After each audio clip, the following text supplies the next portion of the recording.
Every year in the NFL, it's a new team. As far as goals go, we have one. Putting a f***ing ring on our finger. Welcome to the Buccaneers Observer Podcast. This is Ralph Phillips. I'm Molly Bay. Today is September 3rd, 2020. We have 10 days until Buccaneers kickoff. That is so crazy. Now we get to see our first run to the Super Bowl this year. Not our first run of the Super Bowl, but our first run of the Super Bowl this year when we whoop up on the Saints week 1 with nobody in the stands. I'm so excited. I'm so excited. I'm so excited. I just can't hide it. All right, we got a good show for you today. We got some interesting signings, some interesting releases. We have updates on what the Buccaneers are going to do with fans in the stands. And it's like the Bucs just waited until we put out our last podcast where we were wrong about everything. And then they were like, oh, hey, just kidding. Yeah. Good show for you tonight. But first, let's get to some fact checks and follow-ups. This isn't a good one. All right, fact check. I didn't know whether to label this a fact check or a follow-up, so it's a fact check and follow-up. Derrick Henry only had 75. He only had a Brett Favre against us. Oh. He had 75 yards against us. That was it. He did not rush for 100 yards. Now, did he have any yards receiving? Oh, like how many receiving yards did he? I don't know. But okay, so we didn't. He was not a 100-yard rusher. He was us. not. But Chris Carson was. Now, Tennessee had 72 yards rushing total. Huh. Derrick Henry had 75 yards rushing. So somebody lost some yards. Ryan Tannehill lost when they took a knee? No, well, I don't know. Might have been. No. I don't know. But did you know only 3 of Tampa Bay's 16 opponents in 2019 rushed for over 100 yards as a team? Only 3. That's incredible. That was crazy. The only individual 100-yard game rusher the Buccaneers allowed was you were correct, Seattle's Chris Carson. Mm-hmm. He got 105 yards in week 9. Okay, you owe me dinner. What? Again? No, we did not bet on that. The Buccaneers didn't just set their own 16-game record for run defense last year. They actually fielded the 11th best run defense in the past 4 decades in the NFL. That was since the NFL went to a 16-game schedule in 1978. You think we're going to be better this year? Yes. Me too. I do too. Mm-hmm. Yes. Now, I remember under Schiano, we had, was it the 10th best? Yeah, I think so. It was up there. But then I looked on the chart, and it didn't have that on there. I don't know. It was weird. Maybe at the time it was 10th best, and then it fell down. Well, there's 2014 was the only other team that placed in run defense. I can't remember who it was. Redskins, maybe. I don't remember. But if you even take us back all the way to the beginning of the NFL, our run defense last year is 13th in the NFL in the whole history of the NFL. That's crazy. Yeah, it's pretty good. Pretty friggin' good. All right, let's get on to some news. Got some big stuff going. Big. Speaking of rushing. Yes. Our big signing. They rushed right through all of our predictions. I know. That's what I tweeted today. Somebody had tweeted this at us.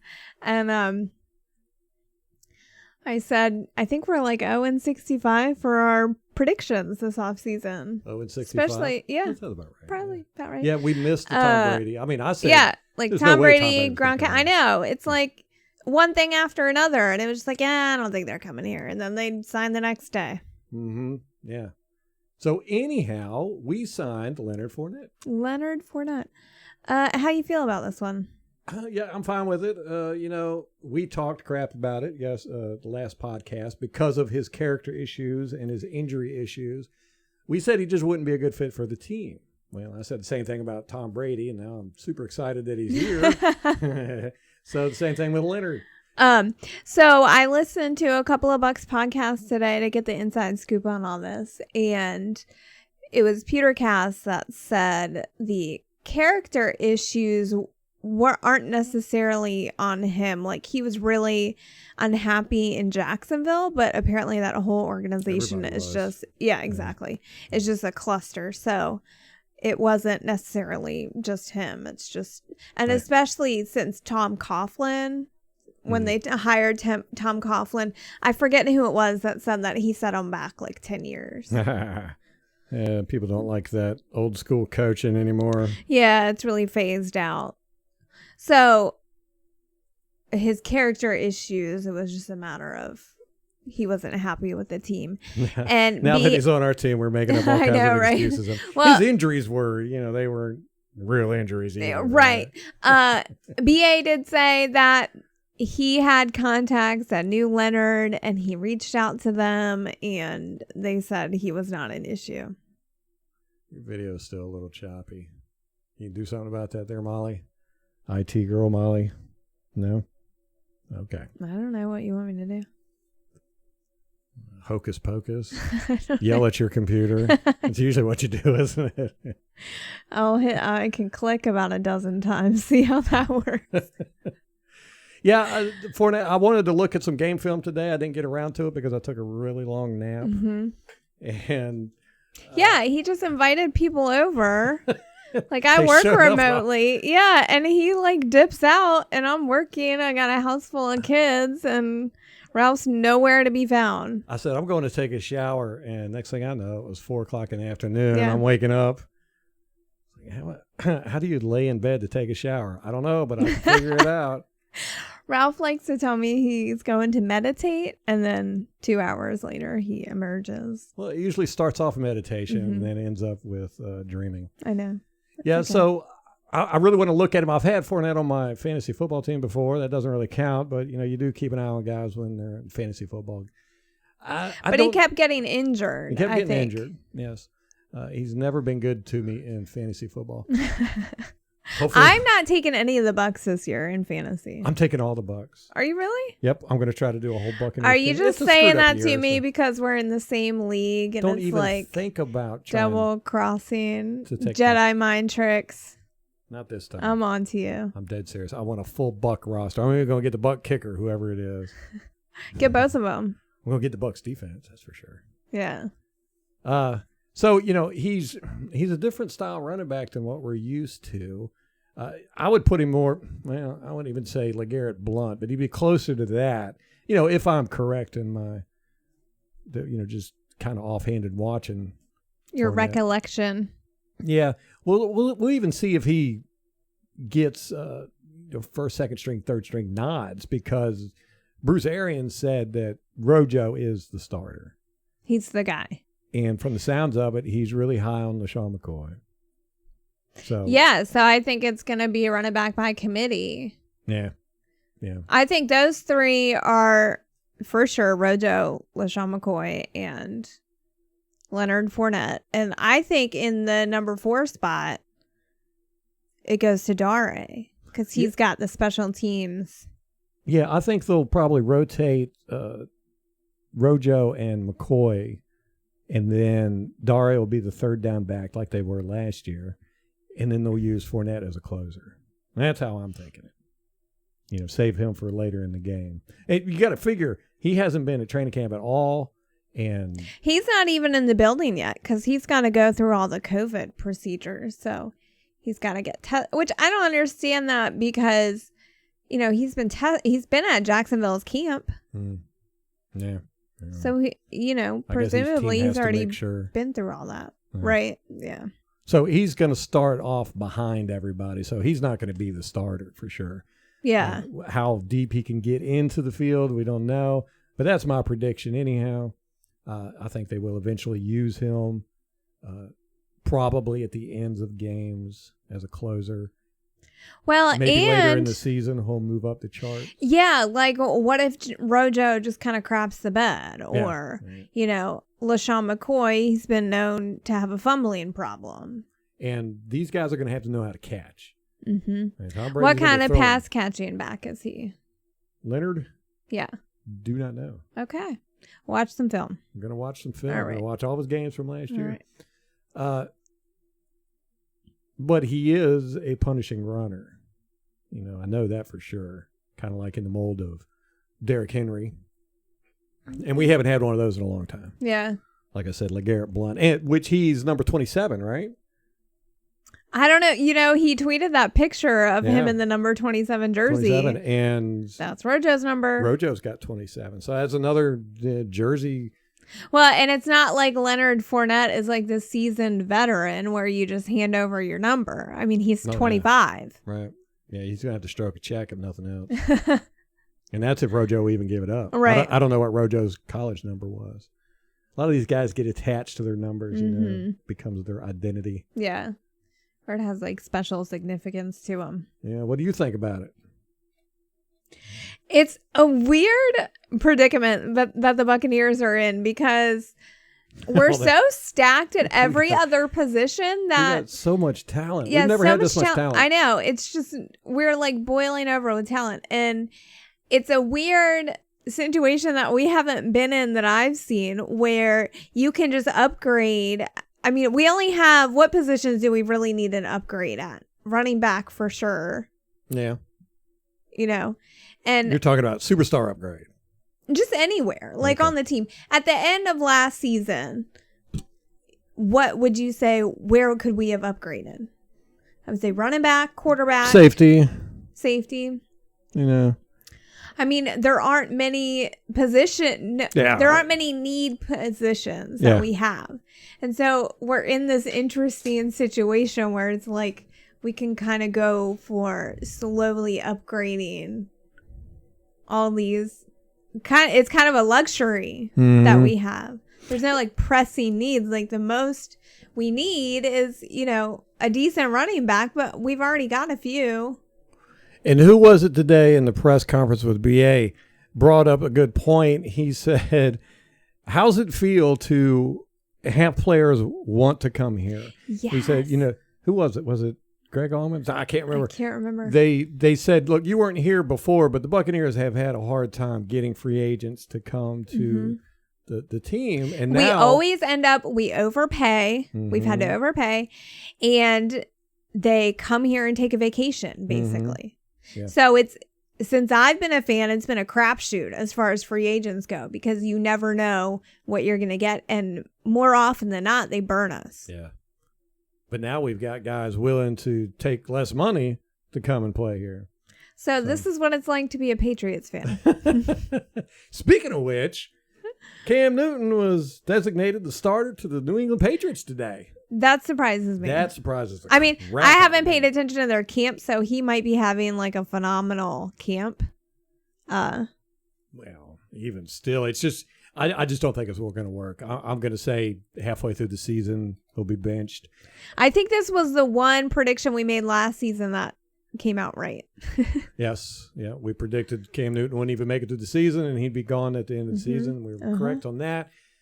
It's just, Belichick has never had a player with that type of diva personality who's not going to, Cam Newton's not going to be a straight-laced, by the book player. He's going to be emotional and he's going to do what Cam Newton wants to do.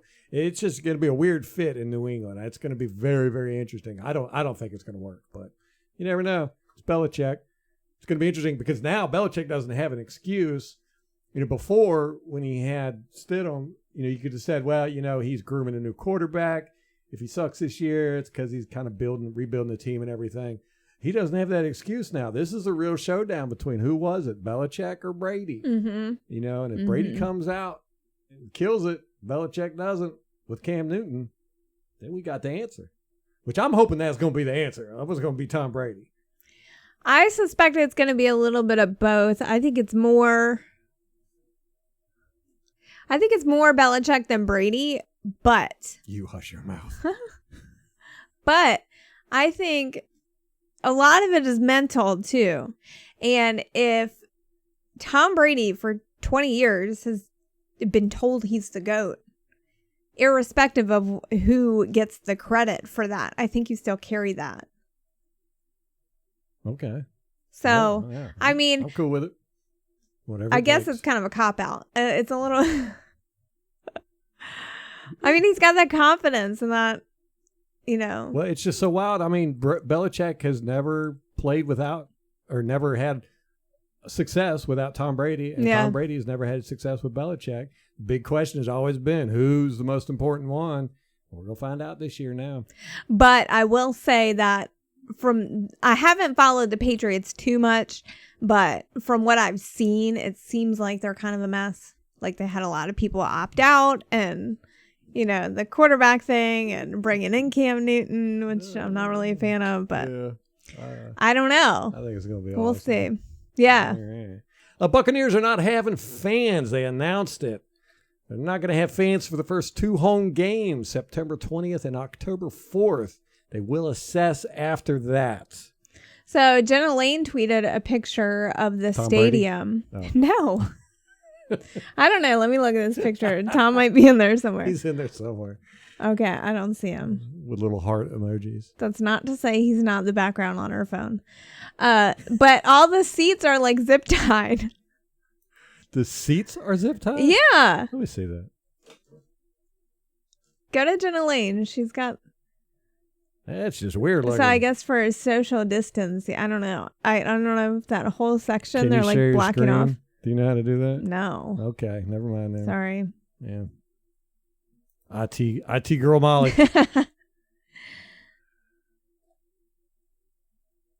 So yeah, we've joined the list of teams that are not having fans in the stands to start the season. At least they haven't committed to no fans throughout the season. Right. So the next game that could potentially have fans is Green Bay. What is that? October? In October. October what? 18th. October 18th. Okay, everybody get your tickets for October 18th. Which, that'll be interesting. Aaron Rodgers coming to Ray J. He's probably going to cry about our field again. You know he is. He's going to cry because Such a he's going to get bitch. whooped up on. I know. Little crybaby. He is. He's like the worst. I used to really like him. I'm just like, ugh. Until you read that article. No. The first time was when he bitched about our field. Oh, I see. I was like, ugh, get over yourself.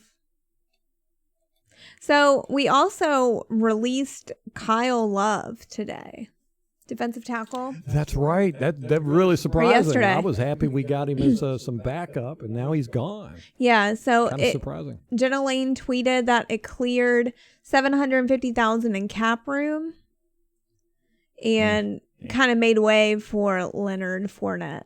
So with Fournette, his salary.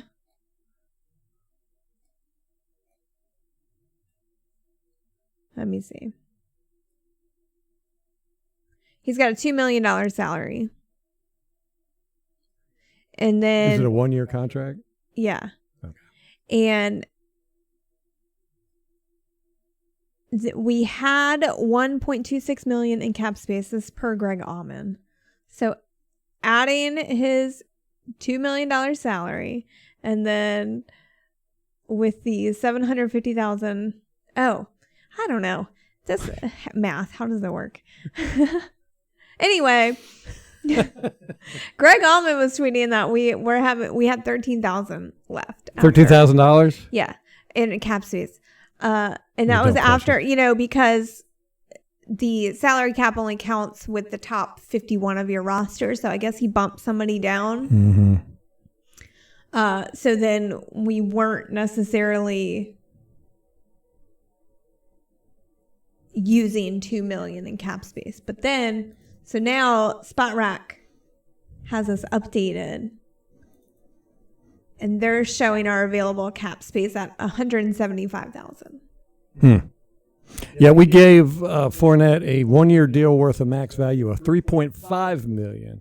Now he's getting $2 million in base salary, and the rest of it's incentive based. It's going to be based on rush yards and play time. Oh. Yeah, and plus with his, he gets, there's no offsets with the Jaguars deal, and if he wins that deal with them, he's going to be getting $4.2 million anyhow from them. That's what they owe him, so he can double dip. There we go. Get up in there. And of course, since they waived him and nobody picked him up, no one had to assume his contract. Right. Yeah, I'm looking at his stats, and 2017, he only played 13 games. 2018, he only played 8 games. And 2019, he played 15 games. He's never played a full 16 game season. Nope. That's never good. Yeah. It's one of the things I like about Ndamukong Suh. He never missed a game due to injury. Suspension. On the other hand. He actually hasn't missed a whole lot of games, even with suspensions. Yeah. Well, most of his suspensions took place early in his career. Back when he was a young buck, hot-headed. And he got the reputation for being dirty. Yeah. Offensive linebacker Jason Pierre-Paul says that Shaq Barrett has a lot in his pass rushing arsenal. He's opened up JPP eyes with some of the moves that he's done in practice. He said they both try to make each other better. Again, I feel like, these reporters wouldn't have to do all this work if they just listen to our podcast, because that's exactly what I said. There was actually quite a few people have tweeted out that or mentioned that Shaq Barrett has a huge arsenal. It looks like your video's stuck there. I know. I'm looking at it. What are you doing? I don't know. Freeze. I know. It's been frozen for like 30 seconds. Look at that face. And it's like the worst face. You got to make that like the picture. The picture. Yeah. That's going to be the thumbnail. The thumbnail. Oh, gosh. All right. Got that technical difficulties worked out. We are back online. Molly's still looking blocky. Sorry. Pixelated. So Jason Pierre-Paul had a few other things to say. He said that Nacho is one of his favorite teammates on this team. Said he's a great friend, and they talk a lot during the offseason. Says Nacho is a player that every team needs because he's a high-energy guy. Now, Nacho, we talked about this in the podcast, too. If you've ever been on a sales team or a sports team, there's a lot of downtime. Guys just milling about, hanging out, doing nothing. Teams that are the best teams that are united always have that one guy who just makes standing around fun. He can always, he's energetic, he's always talking crap and everything. Pat McCaffrey reminds me of that guy. Yeah. He's just always running his mouth, always got something, he can make himself look like a jerk, he can be funny, he can, he's always got something going on, some kind of game to play or whatever. Nacho is that guy. Okay. Every time we've seen him on the press conferences or the Zoom videos or on the screen, he's just very, he doesn't shut his mouth, basically. And he's a trash talker on the field. I want to listen to his trash talk. I know. I want him to be mic'd up one time. We'll see if he gets any starting time. Well, they might not do it because if he's got too much of a foul mouth. Yeah, that's true. Yeah. There'd be nothing but bleeps. Right. Who is it in the secondary that's like that? There's quite a few guys that are real energetic and seem like they have a good team bond ability. Oh, Carlton Davis. And he's the oldest one, right? I don't know. I think it was Carlton Davis. Him or Jordan Whitehead. Yeah. Jamal Dean was all. He's very quiet. Yeah, wasn't he like the nerdy guy? Yeah, he's like super awkward. Yeah. He's awesome. I love Jamal Dean. Carlton Davis had like a handshake with some of the other guys. Like some of them do. I think it's a lot throughout the team because they were like doing it with Devin White and I think Jordan Whitehead was getting in on it. Yeah, it's one of the issues I had in the previous regime or whatever you would call it. Gerald McCoy was not that guy. He was not, a unifier of men.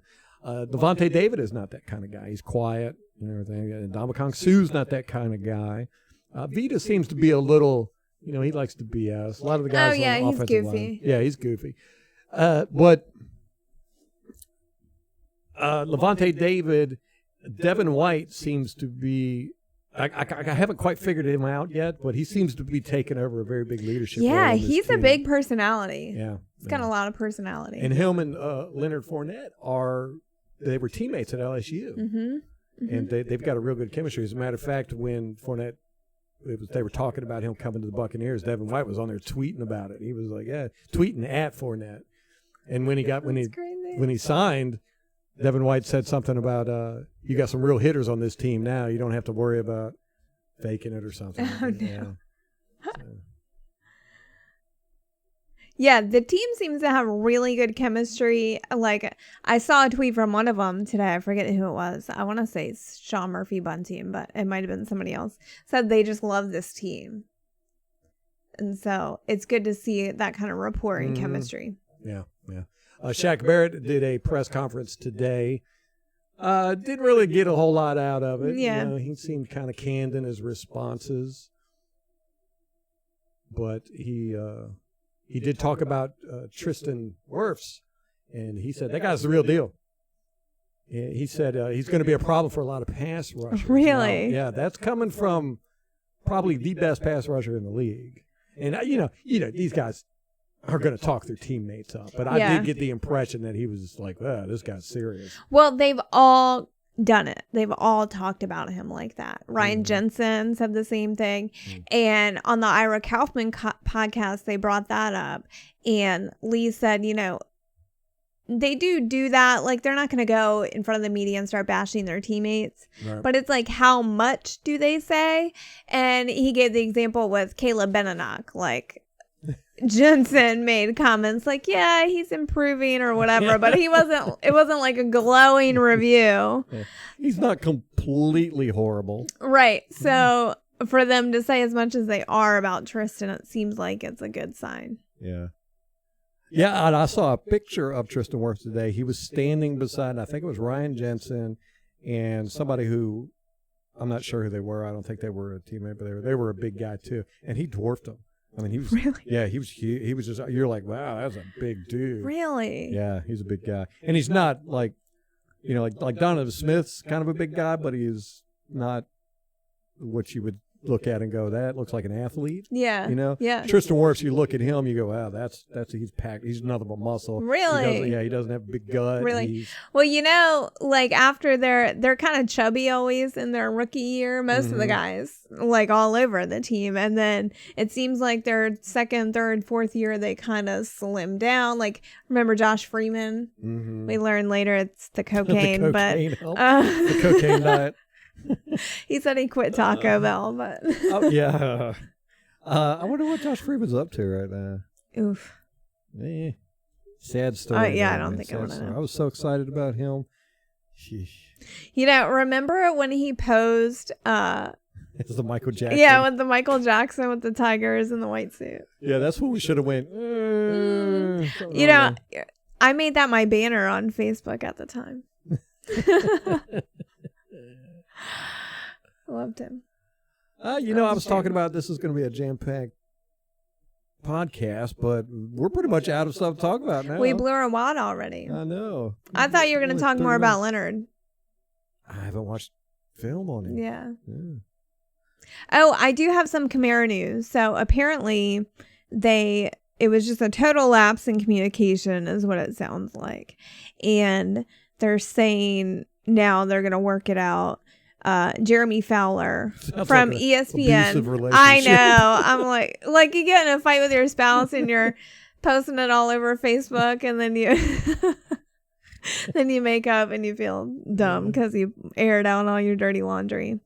So Ian Rappaport is saying that Alvin Kamara and Sean Payton met this morning. Oh, this was yesterday. And they had a nice talk and they cleared the air, and that Kamara was expected back at practice and that they'll continue negotiating on a deal. Well, that's a shame. Yeah, but like, how much bad blood is there going to be? There's still the potential for that, I think. We could do what we can to stoke it. Because wouldn't you be questioning, especially like a younger player, like he's coming off his rookie deal. That's the thing. He wants his. So it's not like he's been in the league for a long time. And to me, the fact that, you know, stuff's getting out in the media, it just seems like it's kind of a maturity issue on his end. So if you're the organization, you know, that would kind of be a red flag to me.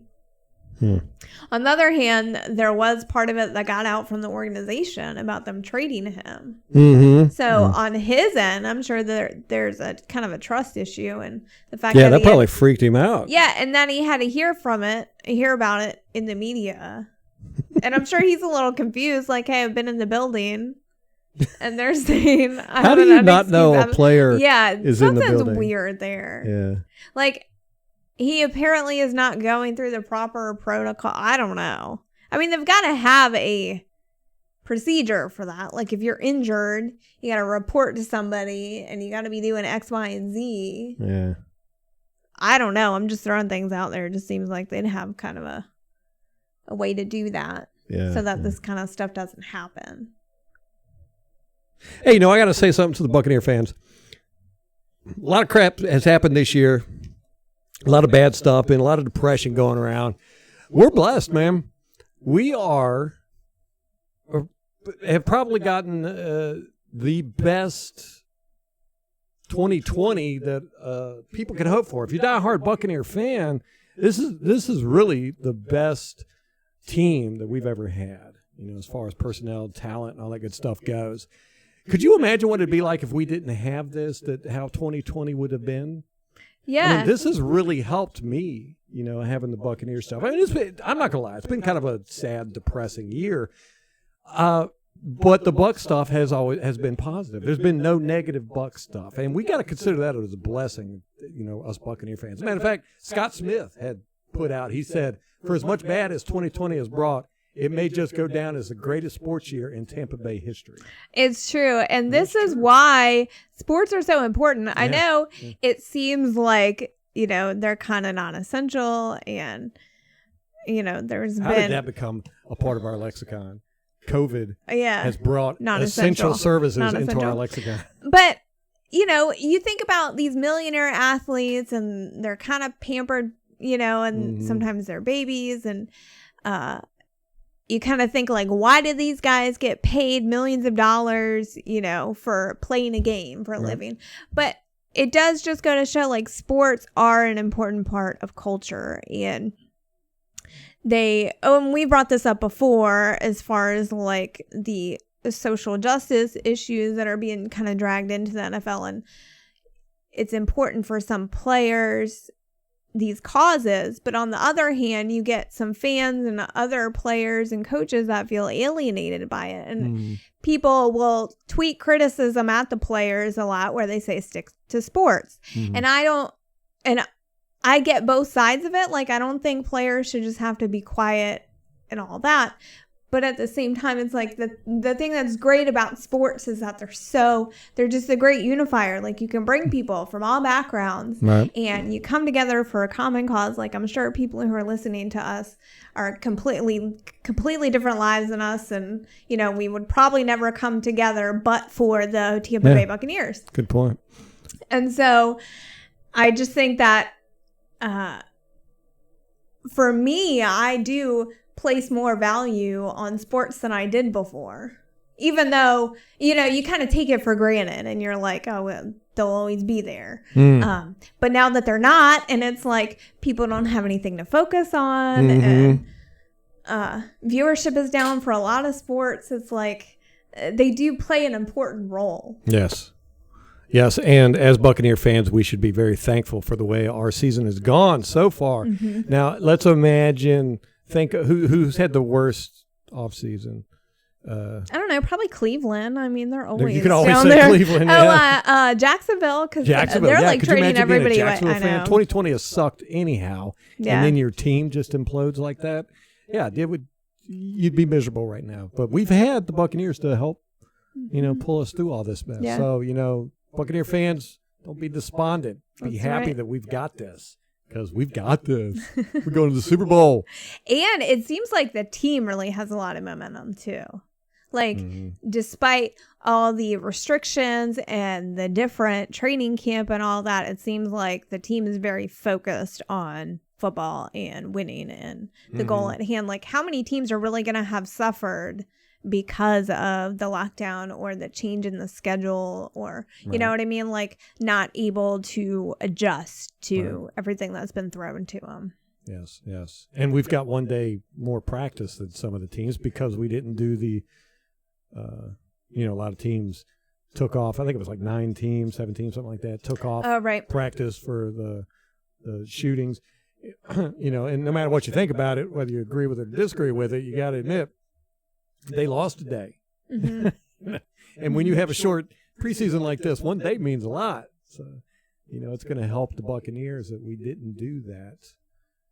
Not that we need a whole lot of help anyhow. I think we're...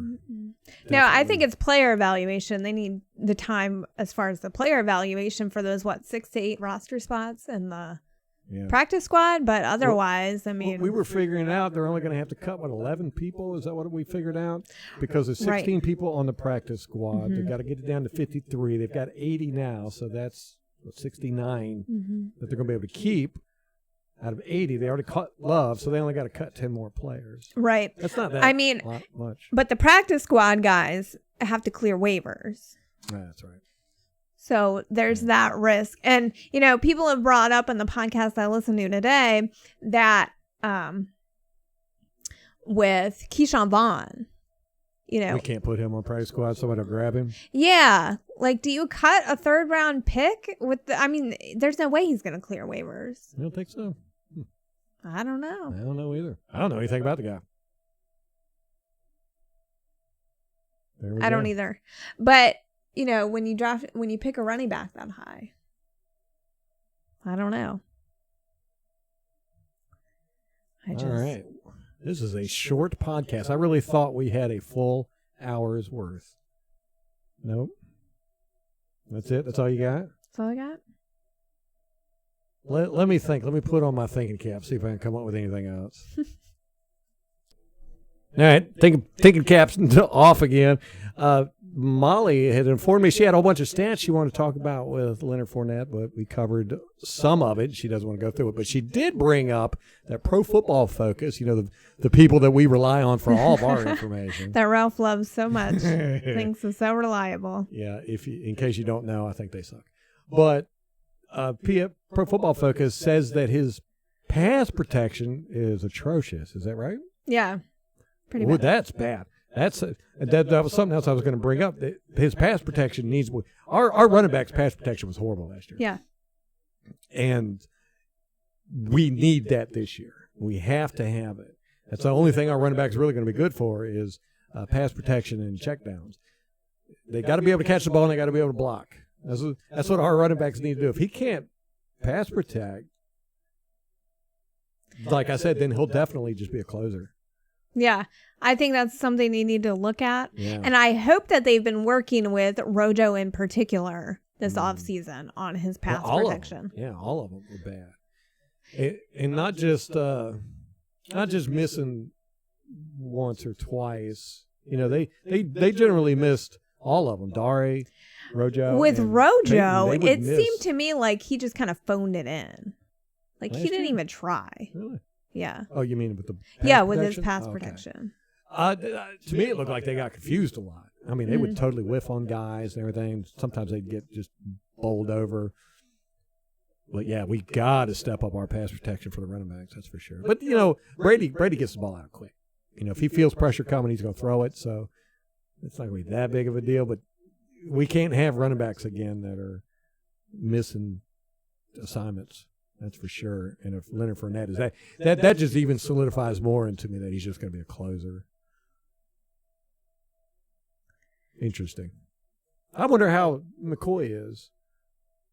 Yeah, I don't know. I don't know that either. I'll tell you, I love a running back that can pass protect. It is pure gold to me, man.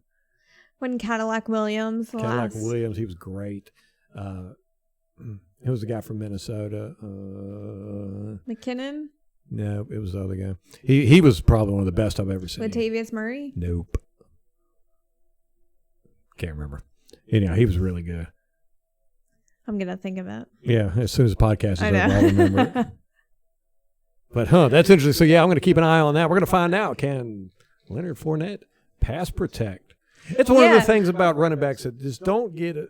People don't focus on it. It doesn't seem to be. Nobody ever talks about it, but it's hugely important, especially in today's game. You run it back because most teams don't, stack the line with blockers. They usually have 5 blockers and a running back. If the running back doesn't have anybody to block, he goes for a check down. That's definitely how our team does it. And so running backs just don't get the credit for pass protection that. I think it's a vital part of the running backs game. But you get that with most positions. People only see when they have the ball. It's like receivers, they only see it when they catch the ball. They don't pay attention to the routes they run or the blocking they do or, whether they're shaking guys or whatever. It's just, and it's the same thing with safeties.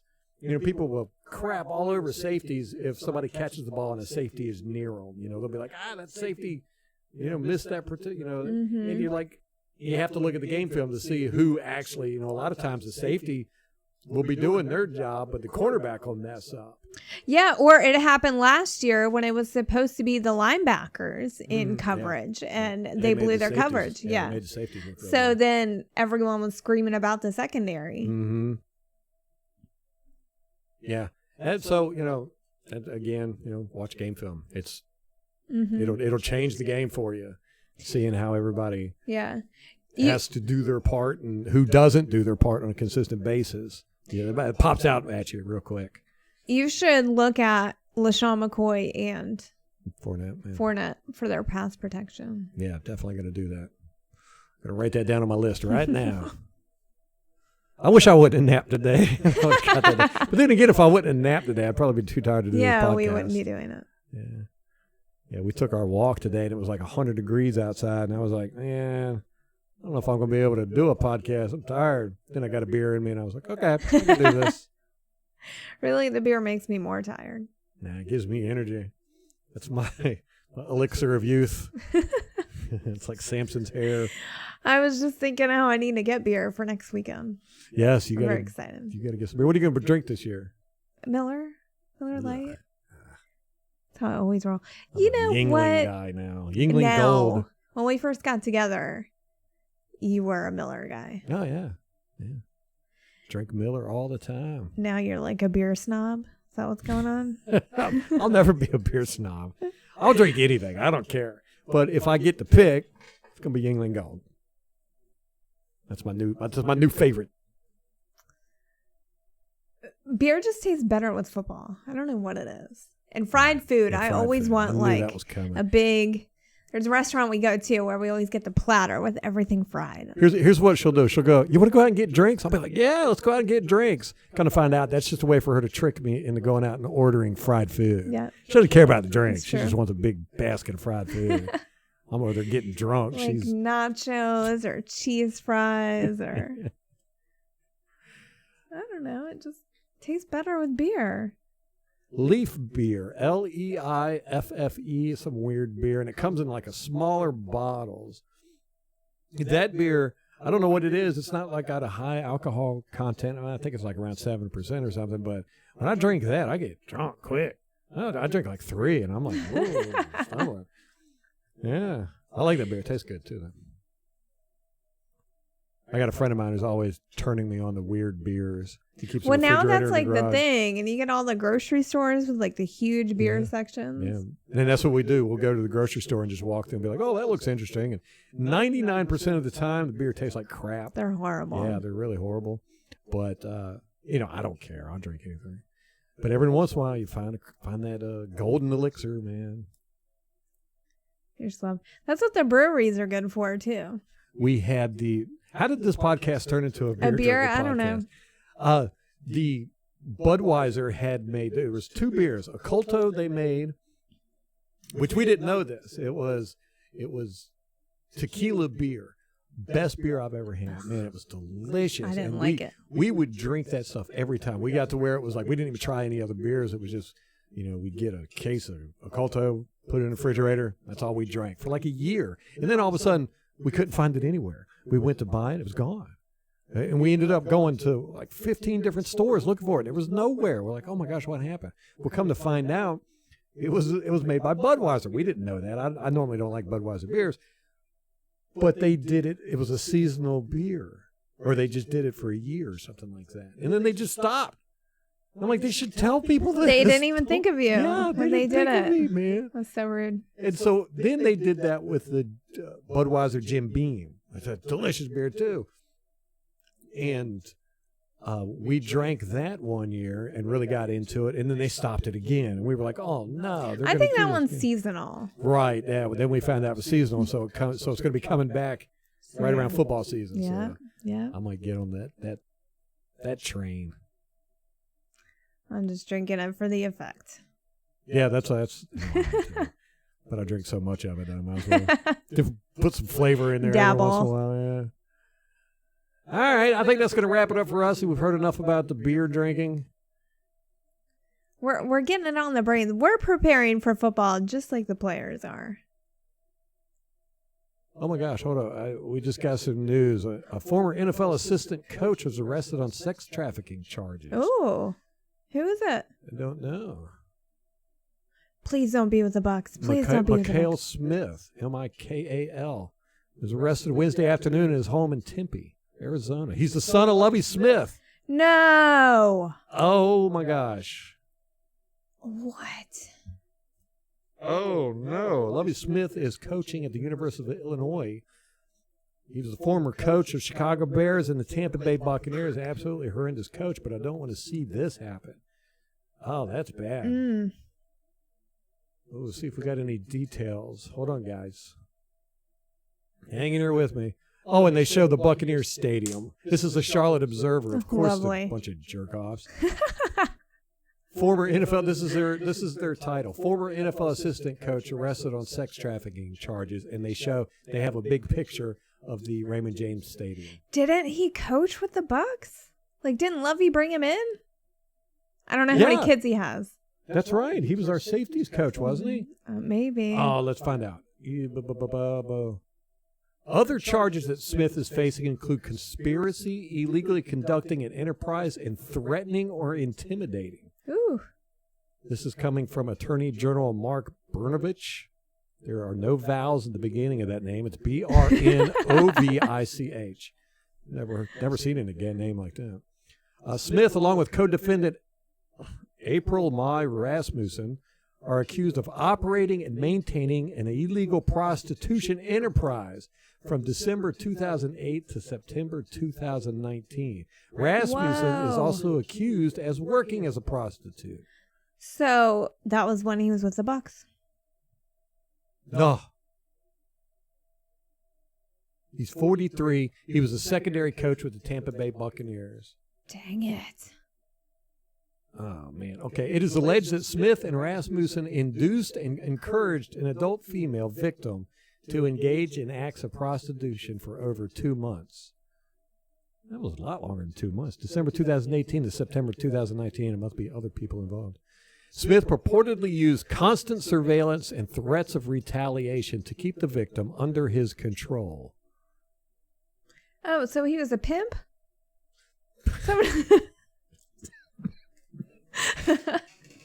Like, that's what it sounds like, right? Oh, man. Oh, man. That's terrible news. Hate to hear that. All right. Well, there you go. Unfortunate. Poor Lovey. Like, I didn't like him when he was here, but you don't want to see that. No. No, you never want to see that. Well, that ends this on a bad note, huh? Mm-hmm. Wow. Debbie Downer. Come up with something good, something happy, something peppy and spicy. You can do it. We can talk about beer again. Let's get back to alcohol. Drown all of our problems. Yeah, it's sad to hear, man. All right, well, okay, let's look at it this way. At least Lovie Smith's not the coach of the Buccaneers for many different reasons. There's that. That's good. Mm-hmm. And Buck fans, just be happy. Of all the mess that's happened this year, we have had the best offseason of anybody. That's true. We won the offseason. We won the offseason again. But this was a spectacular win. This was like a Super Bowl winning offseason. Yeah.